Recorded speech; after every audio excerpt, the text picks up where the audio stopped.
I am Doomsvince. This is day 147 of Spawn Year.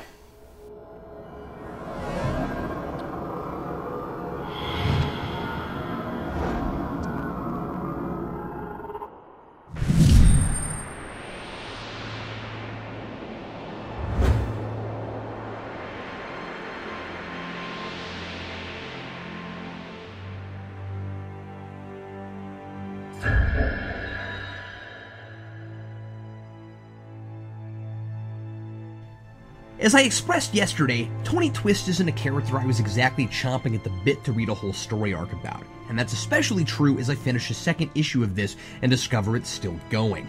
Tony, desperate and panicked, goes to confessional at a Catholic church, not just to confess, but to beg for help from his brother Bernardo, the priest. Bernardo comes at Tony with a candlestick.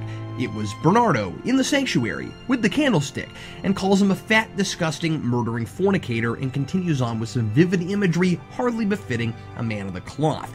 But he raises an important point. There's really no redeemable qualities to Tony Twist. The world would be a better, safer place without him.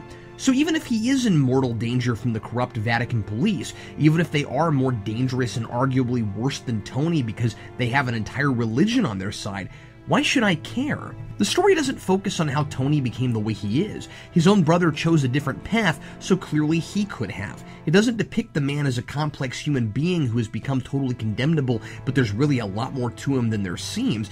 McElroy's not throwing me much of a bone here. A protagonist doesn't have to be a stand-up role model, but he has to be compelling in some way. Tony doesn't seem to feel any remorse for the horrible things he's done. He owns up because he's trying to garner sympathy from his brother. Okay, so he crosses himself walking into the church. Maybe there's still some of that Catholic upbringing there, some small part of him that believes he's a sinner in need of repentance, and at least that would be evidence of a conscience, maybe.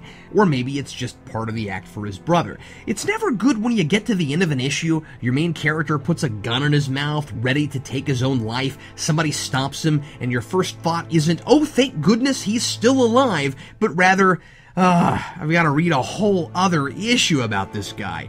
I feel like there's a lot of stretching to keep this story going, too. The only thing that had me remotely curious last issue was the promise of wrapping up the Romans' vendetta against Twist for losing Overkill. Here we find it's actually not about Overkill at all, and that Tony isn't even their target.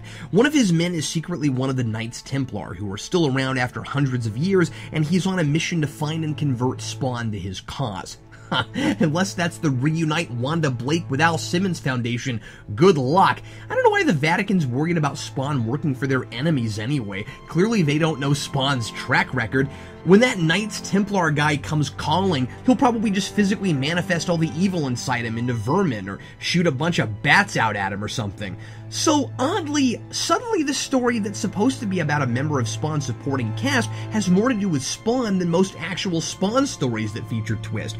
And since he's just a bystander caught in the middle, I really don't care about him. I do appreciate the effort in involving real religious institutions in the mythology of this world, and the notion of the Vatican keeping up appearances, pretending like heaven and hell are just as they've always presented them as, while knowing full well about the Hellspawn and trying to prevent the rival from getting control of them, is all intriguing, but not yet expanded upon. I also like that this is one of the only times the title of the book has been quite appropriate. It's about how Spawn's curse affects the world around him, even when he's not directly involved. And Spawn realizing that's happening, of course, is a main theme in his book. Though now that I'm thinking about it, Abdiel's story, where he loses his angel status after trying to prevent Al Simmons from becoming a Hellspawn, kinda has that too. I wonder if the irony of the curse coming in to team up with Twist at the end was intentional. There certainly is potential here, at least in the religious politics, and I really liked the last story involving the curse, so this was a cool reveal. Maybe I'll be won over next issue. Right now, I'm a little distracted by the fact that those ridiculously large firearms Twist had in the last panel of the previous issue are curiously nowhere to be seen in this one. Signed, Captain Logan.